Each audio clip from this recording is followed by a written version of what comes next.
Okay, welcome everyone. My name is Steve Katz. I will be moderating our panel on healthcare today. I believe we have a very interesting panel that's going to be discussing family office, early stage investments across the healthcare life science spectrum. We have 5 speakers. 2 of our speakers are going to be talking about investments in biotech and drug development. There'll be a subtle distinction between the topics they will cover. We're going to have an MD who has developed a medical device for surgical procedures, and he brings a perspective. We also have, very interestingly, another member of our panel who is a general manager and an operator of a family office in Connecticut. And they've made an investment in a technology that's a delivery system which delivers pharmaceuticals and therapeutics to humans and animals. That's very novel, with application in diabetes, cancer, other indications. And to wrap things up, we have Norm Friedland. I'm sure many of you know who Norm is. And Norm will be discussing capital sources from a novel and interesting perspective, and we'll tie in the relevance of what he does in the capital markets to the different sectors that we'll be discussing. My first panelist will be Hartaj Singh, who is a healthcare consultant who provides advisory services to biotech companies having to do with valuation and capital raising and related. His prior experience of over 20 years was as a sell-side analyst for BTIG and Oppenheimer. So he clearly has his finger on the pulse of what's going on, what's relevant, and what's valuable in his aspect of the healthcare space. So Hartaj, unless you'd like to add a few things about your background, I'd like to pose my first question. Is there anything else that you want to summarize? Or would you... Good. So as we've discussed, the healthcare marketplace, the life science healthcare business, has traditionally been very buoyant and very positive. One of the more less stable, and I don't say confusing markets, but less stable, has been the biotech space. It has peaks and valleys, it ebbs. And I'd like you to tell us a little bit about what you think the status of the biotech market is, and where it is in the cycle of ebbs and tides, and how you see and what segments of it do you perceive would be valuable to make investments in? Thank you, Steve. Really appreciate the question, and thank you all for having me here. Whenever I do this, I'm not kidding. I actually get a little shocked that I'm here talking about these things. I never thought I would be here. Biotech is, as you said, Steve, very rightly. So we have ebbs and peaks, some pretty fantastic ebbs and peaks. We've had an ebb of about almost 4 years now. A lot of that is just our product development cycles are about anywhere from 5 to 10 years long. Other industries have much shorter development cycles. I think one that was just before us, again, just demonstrated how short a development cycle that was, it seems like, in crypto. Biotech is much longer. It's very heavily regulated. So we're going through right now a deflation of biotech companies, and that's been going for 3 or 4 years. The simplest way to think about it is a previous example. So in 2008, 2009, we saw the biotech sector deflate pretty fundamentally. About 35% of the companies got exited out of the MBI index. They no longer existed after 2 years. Right now, we've got about 40% of the companies since the peak in 2021 have exited the NBI index. We've gone from about 370 companies at the peak to about 220 right now, and that's decelerating. So that's we're showing good consolidation. That's exactly what happened in about 2009, 2010. We showed a deceleration in 2009, 2010, and actually the NBI index started, already seeing that in the share prices started reacting positively. That might be happening this year. So And just, I'll just end with this, Steve, is that, our sector also fundamentally differentiates between the large caps, which are profitable companies, less than 10% of the MDI index, and the small to mid caps, which are unprofitable companies that need to raise cash all the time. The former are doing better right now. The latter, the small to mid caps, are still suffering because they just can't raise cash. And I think until the small to mid caps start performing better, we're going to have a tough time, Steve. So, when did this dip take place, and where are we at in terms of exiting the dip, and when are we going to see sunshine? And when do you think there are opportunities? Just listen, you can't be a prognosticator of market trends, otherwise you wouldn't be sitting here. You'd be living on your own island. But what do you generally perceive to be where we are in the schema? Steve, the way that I look at it is that I've worked in industry before coming to Wall Street for about 10, 15 years. So I still look at the companies first before looking at their share prices, right? So the share price is a derivative function of the underlying business. And so when you look at biotech companies aggregated as a sector, let's just say Biotech Inc. trades as a share price, what you'd like to see is people being let go and, parts of the business being shut down, et cetera, decelerating. And we're essentially seeing that. It peaked in about 2023, 2024, less and less of people being let go, less and less business being shut down. And now you're starting to see a real deceleration happening there. Most people being let go right now still in pharma. So as you see that in the business, then it should start showing up in the share price, right? Revenues minus cost equals earnings. And what we're seeing is the large caps, their earnings are starting to do better, which is why they're starting to perform. And then the large caps have cash, they're buying the smaller caps. So they're the investor of choice right now. And that's where the small caps are getting their money. So to your point, I would prognosticate that right now, going after large cap is still the way to go, and be a little tactical. Picking small caps that might get taken out by large caps, I still think is probably the way to go still for another, I'd say years. Fair enough. So you've differentiated between the large cap and the small cap. I think we want to discuss today, we'd like to hear what your thinking is on large cap, but I think the preponderance of the audience would seemingly have an interest in the smaller cap because, for better or for worse, we've all agreed that a valuable discussion for Ivy Fund would be early stage investments for family offices. And so hence the small cap or the privately held companies would be the target. So what general areas of biotech do you perceive should be in the crosshairs of those investors? And Elizabeth will be discussing something similar just after you're completed, and it's okay to have divergent views about this if there are any. But what areas do you see as being hot, valuable, interesting, constitute opportunity?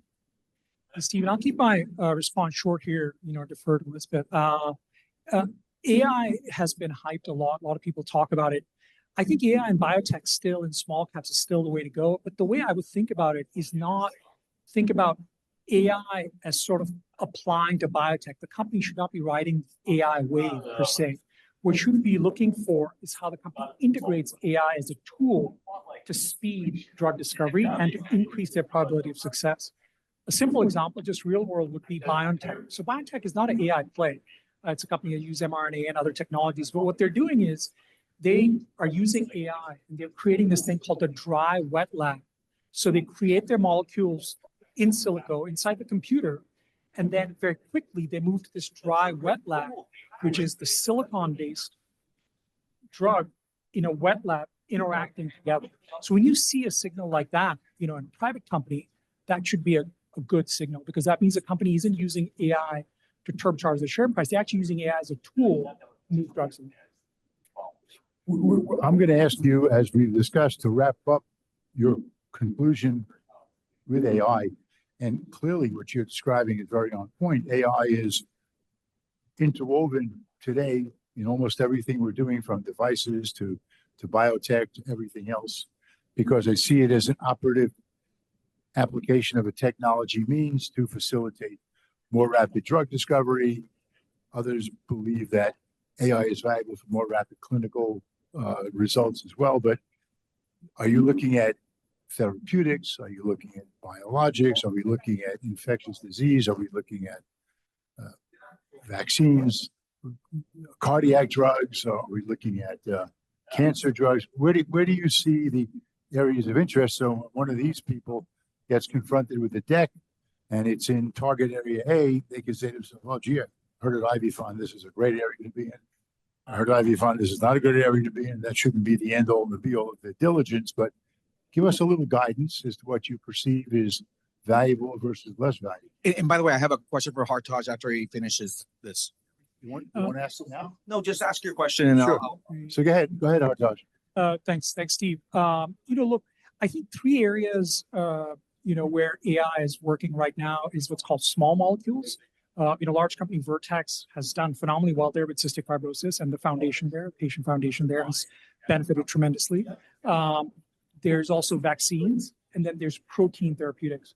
I would still avoid vaccines and protein therapeutics, companies using AI there, because vaccines need massive trials. So it's difficult to, put a valuation on that, and maybe, that private company can get taken out. In protein therapeutics, there's still a lot of scientific work to be done. Small molecules, the original chemistry, Gilead doing what they did with HIV, doing what they did with hepatitis C, that's where AI can really work wonders. LLMs essentially can image these small molecules, right? So I think any company that has a small private company or investigator in a hospital or whatnot is using AI to help them with their small molecule in a very targeted disease or rare disease or something that can be moved along quickly would probably be the way to go. I don't know if that helps. Fair enough. So I can have my question.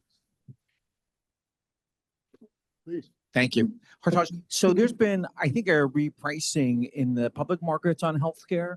Can you talk about the ripple effect of that on the private markets? I mean, I think the assumption is that if the company who's public, who usually is an acquirer of private companies, has a decline in price, then the value of what they purchase will also decline. It's kind of like a mathematical truism, or maybe I'm wrong. Thoughts? Marty, one of the reasons I love biotech so much is that it's very data dependent. We know roughly how many patients there are with their disease, right? The doctors in hospitals or professors figure out, once they figure out what the disease is, they figure out what the incidence epidemiology. We can kind of come up with a rough idea what the price of the drug is going to be based on comps. So the TAM is not that complicated. Really what it boils down to is what's your probability of success. And the earlier the molecule is, the less the probability of success to make it to market, right? So to your point, because of our waves in biotech, the valuations follow those waves. As the sentiment decreases and we have like a consolidation of companies that just didn't work, your valuations are going to go down. But the beauty about that is if you have funds, investors that are willing to be patient, right? Once that down phase comes back up again, on the private side, you can actually ride it through. It's almost like a surfer riding through like some calm waves and just waiting for more volatile waves to come. I really believe that in biotech, that's one of the beauties is that because the TAM doesn't change, right? It's just a multiple that you're willing to put on to acquire that TAM. Perfect. All right. You talked about this a little bit before, and you touched on the bigger companies taking out the smaller companies. So we all know that we make an investment, and we all know that we like to pick the investment opportunity that's got potential. It's deserving of the capital that it raises. And ultimately, what we're looking for is to cash in the chips and have an exit. So how do you see the exit strategy for a family office that's going to make an investment in the next 6 months in a biotech, let's say small cap biotech? And what should be the perspective? Who's going to be the exiting party in 2 years or 2.5 years from today?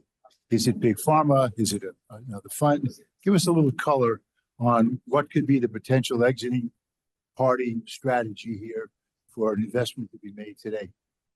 Steve, I think that's a very important question. I think in the private space, having, vetted a ton of private companies in my time as a sell-sider, one of the things I noticed was that if you're an angel or, a family office, you're investing, requiring, for example, a VC or a SPAC, it's a very, I would call it, quote unquote, a sexy next partner, but difficult to please.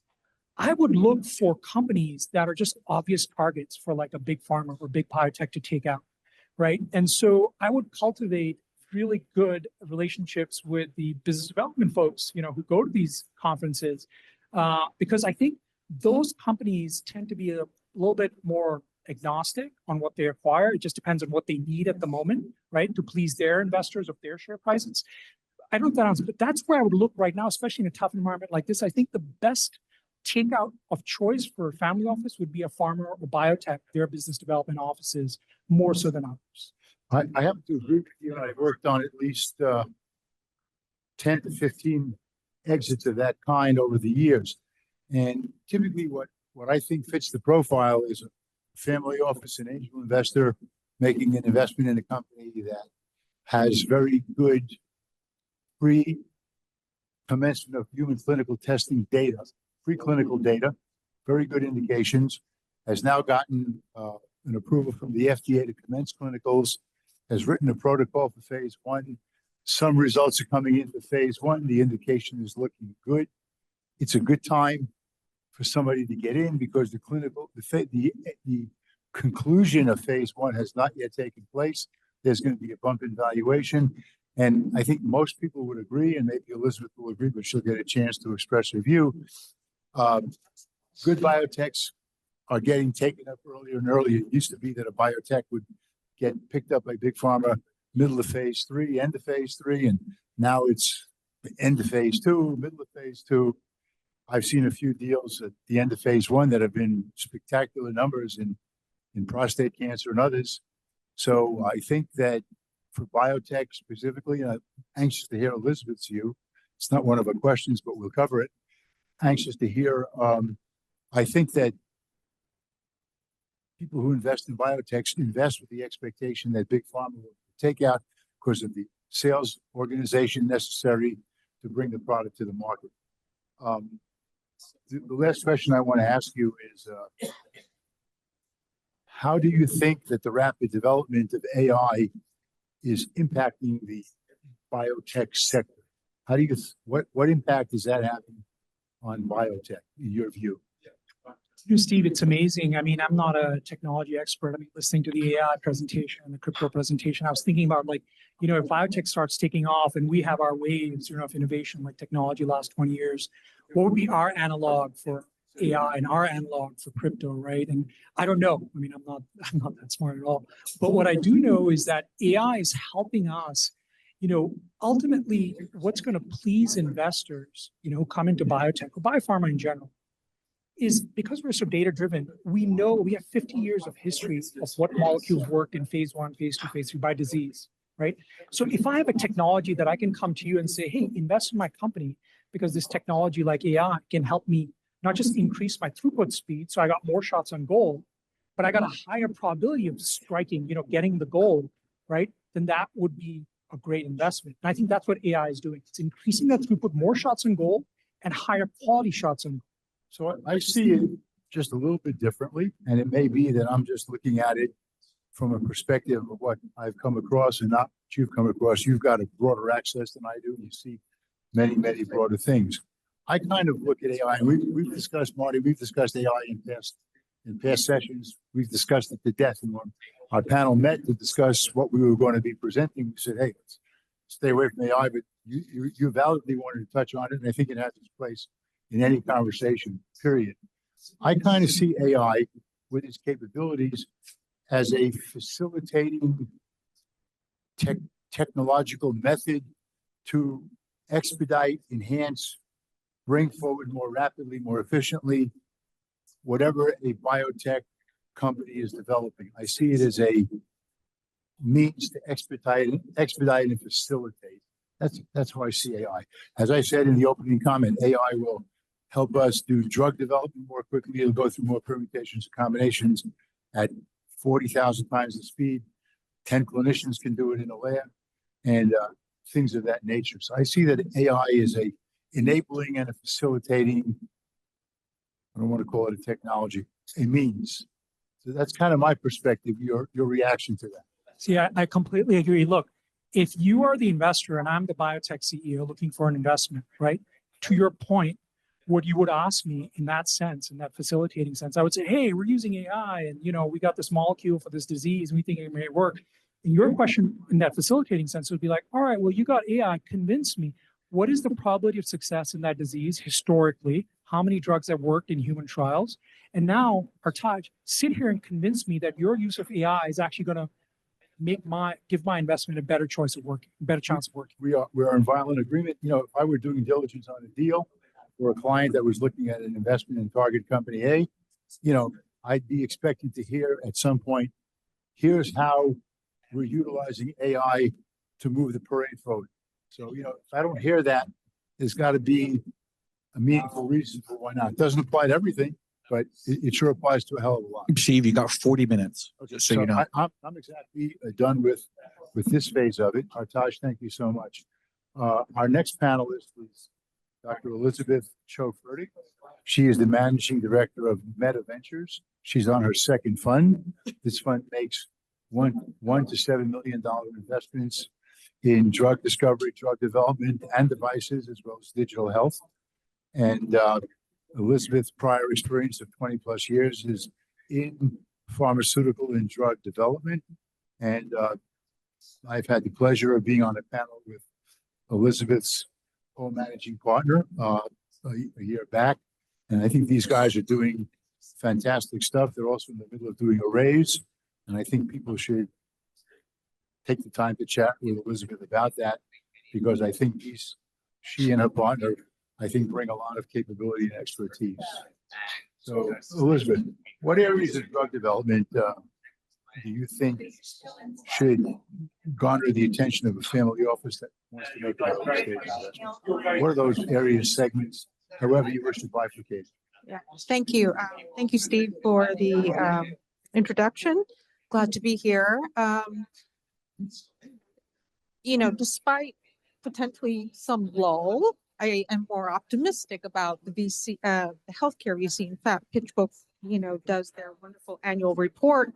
Most the VC sector has gone way down, as you may know, in IRR, but the healthcare sector has moved along quite well. And so we do keep an eye out on the large caps, because yes, they are the saviors of the biotechs that we consider.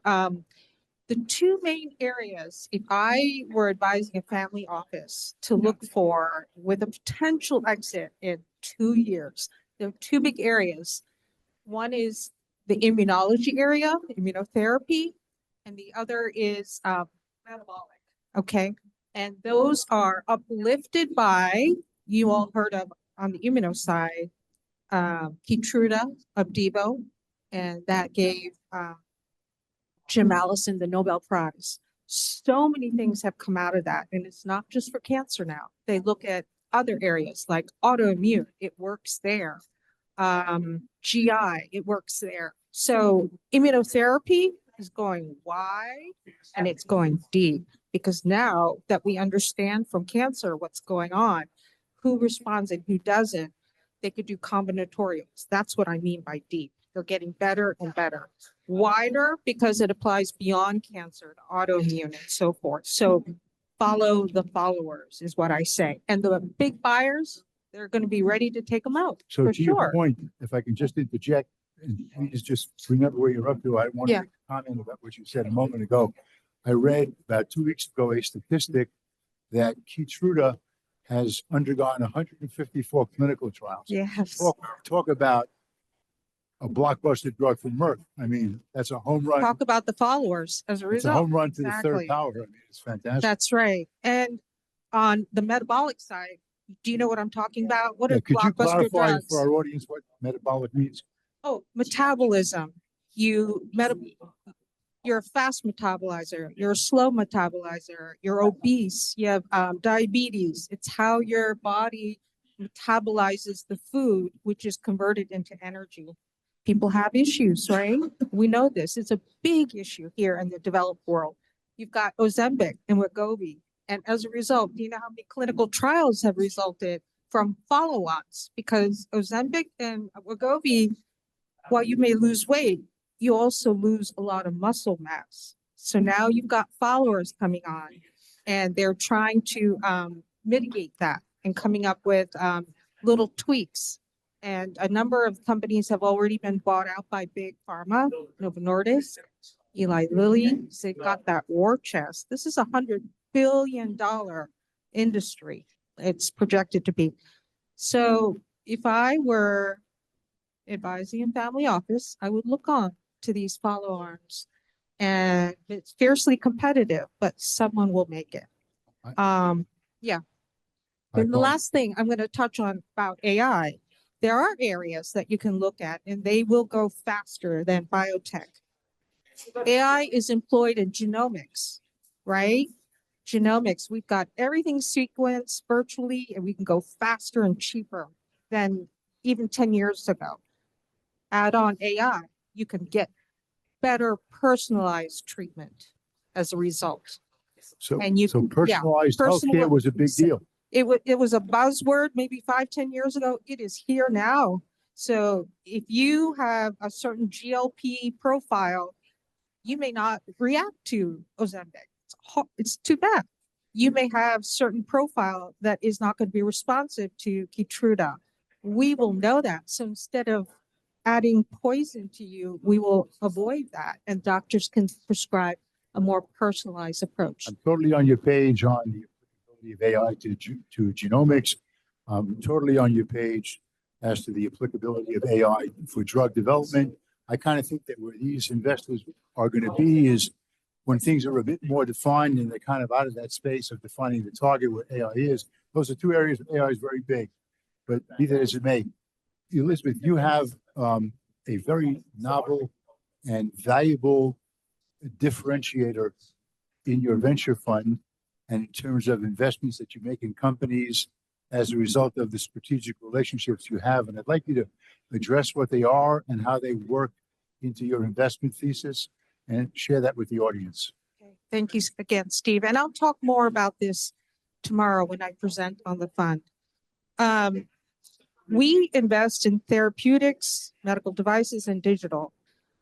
Regarding therapeutics, we understand how very expensive it is and how dilutive it can get, right? You get $20-30 million trials, you add $1 million and it's still a drop. So we devised a secure debt vehicle and we launched that for Lloyd's of London Insurance Company, an AI platform company. I'll explain the bit components and lending arm. When a company approaches us and they should have a small molecule, we'll give it to Lloyd's of London to underwrite it. And part of the underwriting is to give it to an AI drug discovery and validation platform, just as Hartaj mentioned, the small molecules. We have capability now. They can, that platform was validated by a third party in a blinded evaluation, and they had a better success rate, significantly better than I hate to say, people like me. AI is pretty good. So if it passes that, and Lloyd's will also underwrite and make sure the clinical trial protocol makes sense and all that. If they get the thumbs up, the lenders come in, and some of the lenders include Blackstone and other significant major family offices. We're raising for that as well. They will come in and cover the entire trial cost. We, the VC, we will come in and cover Lloyd's premium. Just as you have auto insurance, you pay a monthly premium, we pay the premium and in exchange, get equity in the company. So this approach allows LPs in our fund to get a stake in a biotech company, which is usually very high binary risk, right? It either works or it doesn't. But it's now vastly de-risked by the AI, but we will apply human intelligence for sure. And you have a much less diluted position because the lenders are lending. It's not dilution, right? So it's this twofold element that we've tried to address that has always been a challenge with biotech investments. So Terrific. that's the deal. Yeah. Thank you very much. Our next speaker, and you're going to interact a little bit with Norm later about this, as we've agreed. Our next speaker is Dr. Donald Buck, who is a plastic surgeon, and he has developed a novel medical device that enables the connection of two ends of an artery or a vein, a process in the medical community called anastomosis. And he actually connects these two arteries, which happens multiple times in every surgery. And he does this without manual suturing, without a microscope, and without other complex, sophisticated capital equipment to accomplish that, which is out there. And he's developed this. He's moving along. He's near, I think, near completion with his regulatory cycle. And I'd like him to describe what his experience was briefly in launching this startup, and how does he see investments in devices by family offices looking for early stage opportunities with a 2-year window or a 2-year horizon. Donnie? Yeah, great. Thanks, Steve. Appreciate it. Appreciate the introduction. It's an honor to be on the panel. Sorry I couldn't be there in person. Huge thanks You're to on the panel. You're just a little further away. in St. Louis, not as nice as New York City. Big thanks to Pete Thurlow at Polsinelli, who connected me and introduced me to the group, and to Marty for the opportunity to present. As Steve mentioned, my name's Donnie Buck, not to be confused with Donald Duck. Very close. Kids never really forgot my name growing up, which was sort of an advantage, I think, particularly in situations like this. So I'm a microsurgeon in St. Louis. As a microsurgeon, I often am standing in the operating room, staring through a surgical microscope, connecting 2-millimeter blood vessels using sutures that are 1/4 the diameter of your hair. Realizing the challenges in this technique, I developed a surgical device to allow for the completion of that anastomosis in vessels as small as 2 millimeters in less than 2 minutes of time. We have achieved significant milestones to date. We're actually hoping to initiate our 510(k) testing later in Q2. We've got a pre-sub set up with the FDA in May. And in preparation, we're actively raising a Series A round of funding to carry us through that regulatory clearance and limited market release. To your point, with respect to kind of emerging sectors within healthcare for family office investment, if you look at Crunchbase in 2024, for the first time, really, the kind of health and biotech startups took the majority of Series A U.S. funding, with about 53% of all Series A investments going to healthcare and biotech. You heard it from Hartaj and Liz as well, that biotech is sort of on this ramp up. Based on recent activity, particularly in the M&A space, and then press releases related to recent and current fundraising rounds, I think the emerging markets, particularly in healthcare in 2025 and then in the next 1 to 2 years, center in those 3 buckets, one of which we've talked about already, AI and augmented reality. I'll buckle kind of augmented reality into that. Robotics and minimally invasive surgery would be another one. And then medical device, particularly in vascular and orthopedic spaces.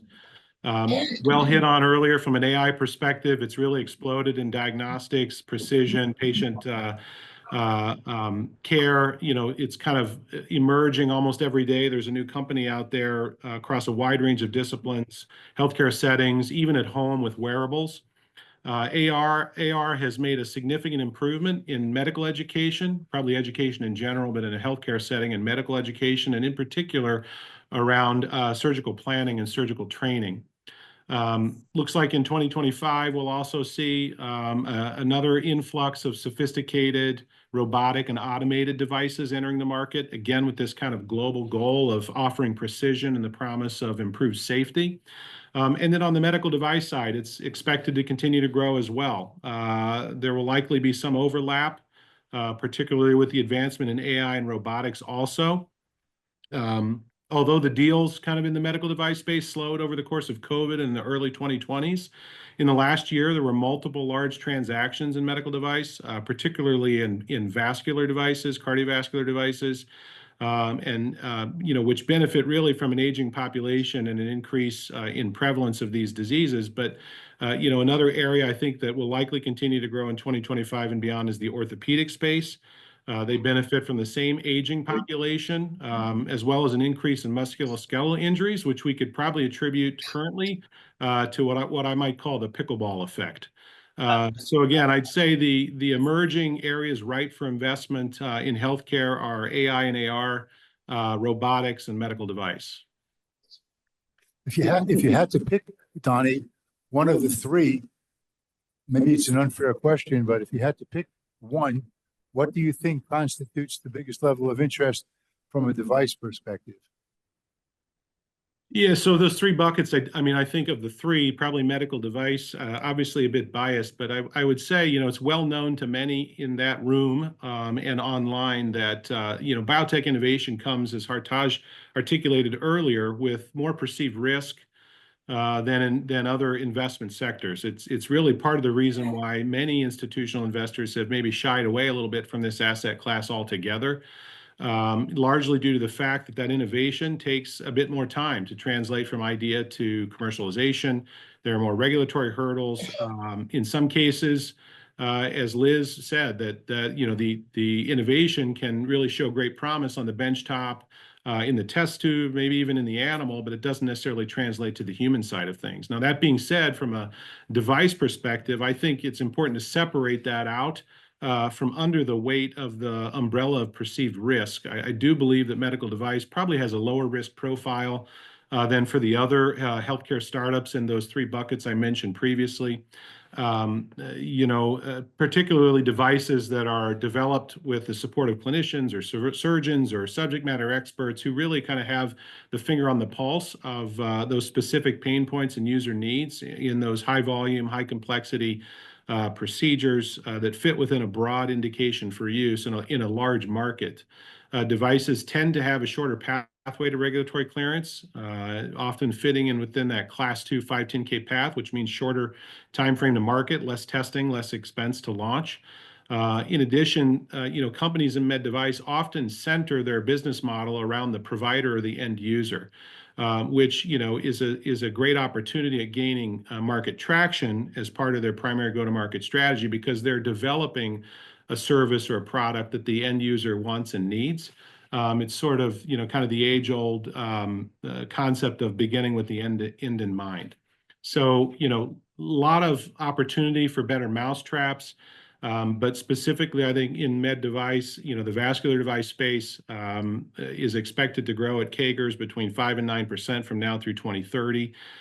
Growth across all aspects of vascular surgery, microvascular to neurovascular to peripheral vascular, cardiovascular, you name it. And that growth has been further supported by recent M&A activity. If you look in 2024, of the top 10 medtech M&A deals, 6 of them were in the vascular space, led by J&J, who acquired Shockwave Medical for $13 billion, BD, Medtronic, Boston Scientific, Edwards, even Stryker, largely thought a large player, one of the largest in the orthopedic solution space, recently spun out their spine implant business and went all in on peripheral vascular by acquiring Inari, which is a single product vascular thrombosis company for $4 billion.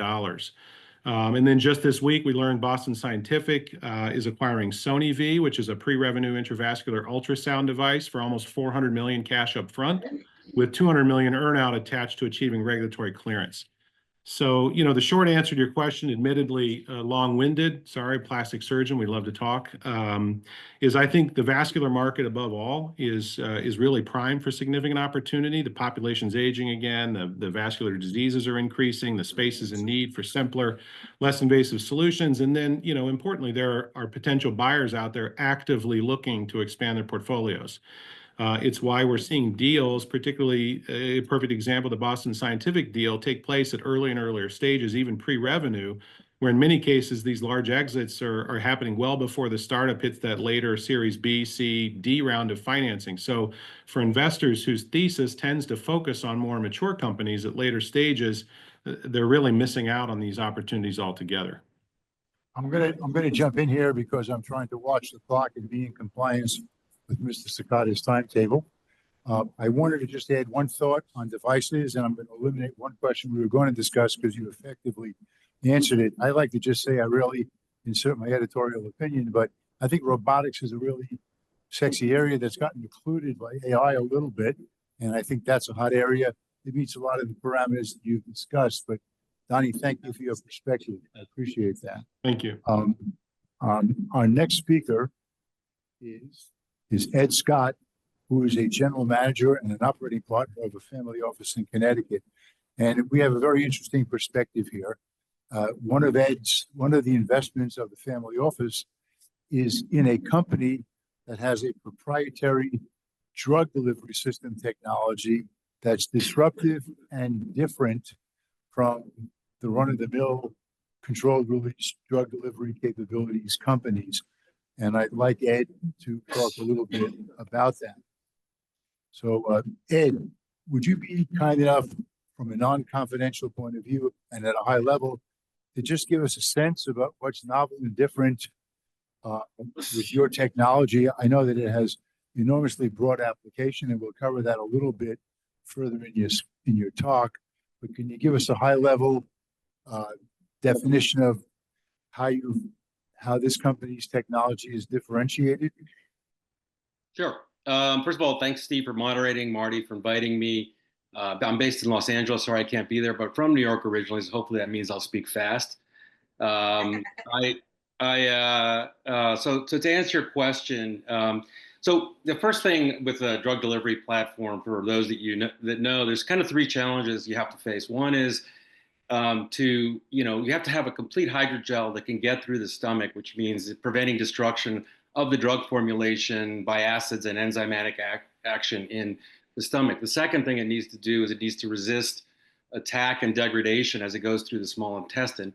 And finally, for some disease treatments, the drug it has a hard time getting through the intestinal barrier and the inhibitory mucosal lining of the small intestine, which depends on the size of the drug molecule. So our platform, immodestly has effectively solved those challenges. Our approach consists of a tiny, all-natural modified alginate microbead that protects the medicine and therapeutic substance embedded in its polymer structure from destruction through the stomach and small intestine until the microbeads dissolve and release their payload. And where it's necessary, the microbead structure also creates porousness in the membrane to deliver the payloads into the liver or the bloodstream. There are some other companies that use some of the substances that we have in our formulation, but ours is the only one so far that's achieved the desired results, at least in initial testing, which is how we were granted our patent. So this is a patented technology. I'd say the main differentiation for us is the modifications we made in the hydrogel, which enables both targeting and time release of the compounds in the drug. And the other thing about the microbead that's really important is that it's customizable to individual patients, which I think Liz was talking about. Personalized medicine. Obviously, that's going to become more and more important. It increases the bioavailability, the safety, the efficacy, and the ease of use of any particular drug. Okay, in our conversations, Ed, we talked about a number of applications, and we talked about diabetes and pancreatic cancer as being the initial wave, and you talked about other indications. Can you give us a sense? These are two enormous areas and areas that have a need. There's no question about that. Would you be kind enough to give us a sense of what was the decision process, or the applicability, or the relevance in a particular fashion to pick these two market segments, these two disease conditions as targets? Sure. I mean, diabetes was our initial focus because the platform's inventor, Dr. Emmanuel Parra, is one of the world's leading diabetes research scientists. He's a professor at Wake Forest in the Institute of Regenerative Medicine. And from a market perspective, obviously, as you said, Steve, diabetes and oral diabetes treatment, there's not one in the market. It doesn't exist. Pharma companies have spent billions of dollars over 20 years trying to develop one, but there's still no oral insulin solution that competes or improves on injectable treatments in terms of safety, cost effectiveness, and general effectiveness.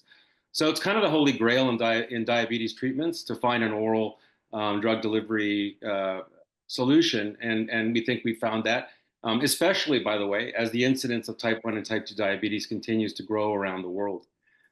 As we began developing the technology, we also started looking at other areas of focus. And pancreatic cancer, I won't go into the history because I don't have time, but it became a focus for us for a lot of reasons, but not the least of which is that it's one of the deadliest cancers in existence in the world. And currently, most of the treatments have very limited effects. So we felt that combining our oral delivery technology along with a novel therapeutic peptide, in this case, orexin, could represent a groundbreaking treatment and without causing harm to the surrounding tissues and be able to kill the cancer cell, especially when compared to chemotherapy, radiation, and other treatments that cause a lot of harm. Okay, I've gotten an indication that the grappling hook will be here in 10 minutes, so I'm going to ask you to summarize in 2 minutes why you've also selected pancreatic cancer as a parameter. Well, at the end of the day, so just to give a background on where we are, we currently are in the middle of capital raise. We're happy to talk to any family office or investors that are in biotech or interested in doing so. The principal spent about 5 years so far and millions of dollars investing with Dr. Opara, and we were granted the patent in 2020. In terms of the results that we've had, we've set up 2 companies, one to focus on diabetes and one to focus on pancreatic cancer, and that's where the investment will go. Ultimately, what we did in the BioInsulin is the name of the diabetes company. What we did there was we did some small animal tests at Wake Forest, which showed an unprecedented increase of over 200% in blood insulin levels with a corresponding reduction in blood glucose levels. So we established a proof of concept, and now we want to take it to non-human primate trials, which is really the focus of the investment in that company, as well as obviously building evolving the operating structure. For bio, so let me help you out a bit. You've now licensed from this company 2 indications, and the way you're going to commercialize this is these companies have licensing rights for diabetes and licensing rights for pancreatic, and that's going to be your commercialization strategy. Can you give us about a minute's time on where you stand in the development cycle of this product, where it stands with respect to FDA approval?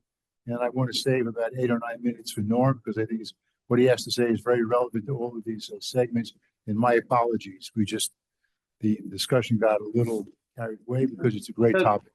That's okay. I mean, I would say we're in the early stage, which is, why a lot of the investors we're talking to are interested in this early stage of development. We've basically gone through small animal trials, and the point of the raise is to go through and validate the efficacy and safety of the initial performance, as well as begin to look towards getting FDA approval. Because of the nature of pancreatic cancer and sort of the results that we've had in that front, and by the way, we demonstrated about 50-60% reduction in pancreatic cancer tumor size in mice, which were the bioreactors for our device. We think that those particular mechanisms will lead to fast track FDA approval. So that's another aspect of what we're working on right now.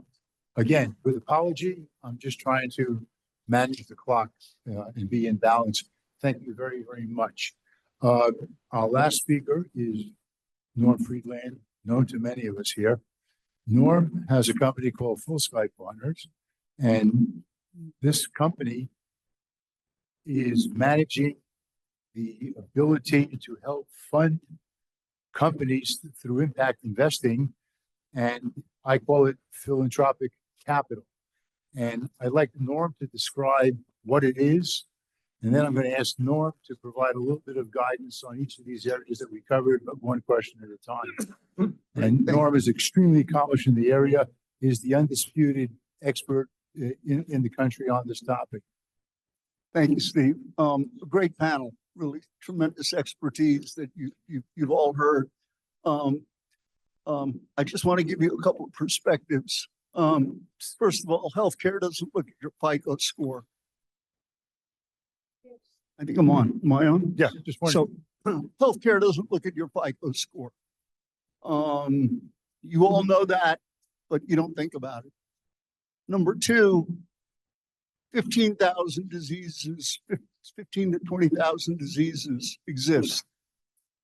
The pharma industry focuses on about 700 of them. You've heard rare disease. If you've got a rare disease, it's not rare. And so the challenge for family offices is how they use, from our perspective, is how they use their philanthropic assets, not their investment assets, to be impactful. And there are strategies to do that. There are companies and organizations that can benefit from those philanthropic assets to deliver patient benefit today You've heard about pancreatic cancer just now. One of the challenges is how do you diagnose somebody with pancreatic cancer at a point in time where it can be treated? Right now, that kind of diagnosis doesn't exist. So by the time they find it, it's too late. We're working with Diane Simononi at the University of California in San Diego, who's put together a pancreatic consortium to look at that. We're talking to Stand Up to Cancer. Marty and I are co-chairs of their executive committee, which is looking at early screenings for lung cancer.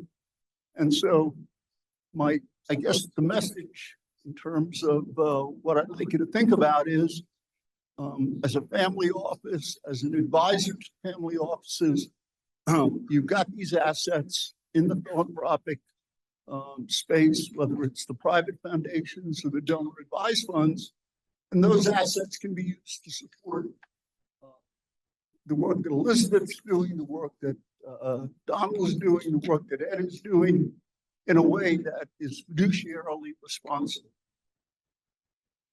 Concentrate a little bit more on the mechanism of the philanthropic capital from the foundations and the entities that provide that capital. I think that would be very valuable for the audience.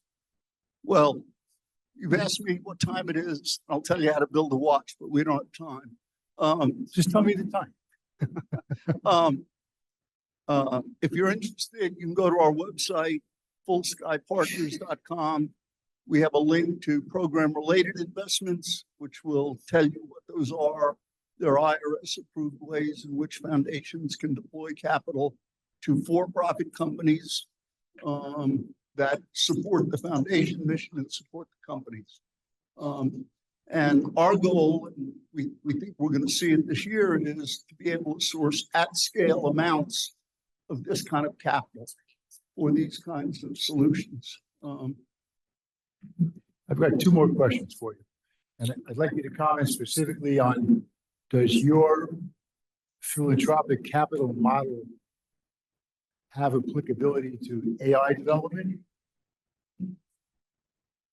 You didn't ask me that question. I didn't. The answer is probably not.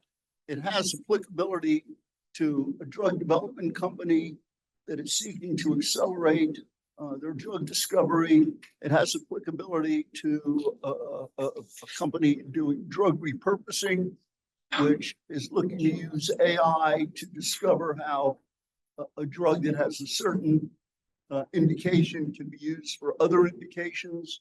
I wouldn't think it would be applicable to AI in particular. It's really to the companies and the organizations that are trying to use AI to accelerate the drug discovery and to make it affordable and accessible. Because those are that's the other key. So it's got applicability to direct investment opportunities, not methodologies. Yeah, I mean, if we're developing drugs that cost $2 or $3 million, that's irrelevant. We've got to be able to do it so that the drugs are accessible to people who need it and affordable to society, so we're not going bankrupt. One other important question, with the freeze at NIH that we're starting to see, how does this impact the area you're involved in, and how does it impact the big private foundations like Gates, Rockefeller, et cetera? So our conversations with these foundations, everybody's hair is on fire. What is missing from this discussion is the fact that they're trying to save $4 billion from NIH grants. That savings of $4 billion has a cost.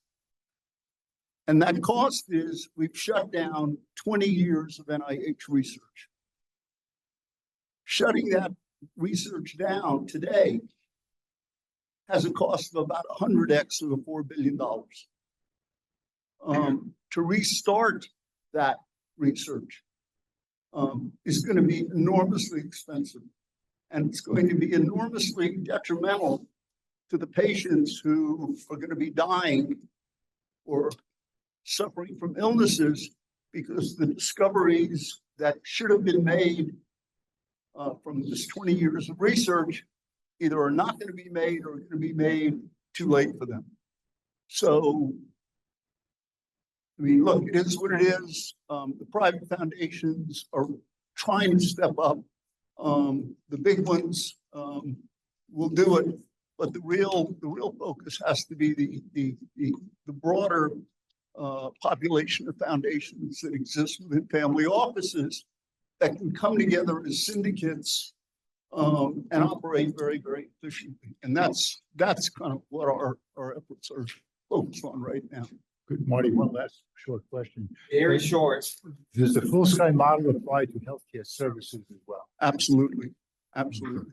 How's that? Anyway, Marty, Peter, I don't know if you're here. Thank you. Steve and panelists, thank you very much.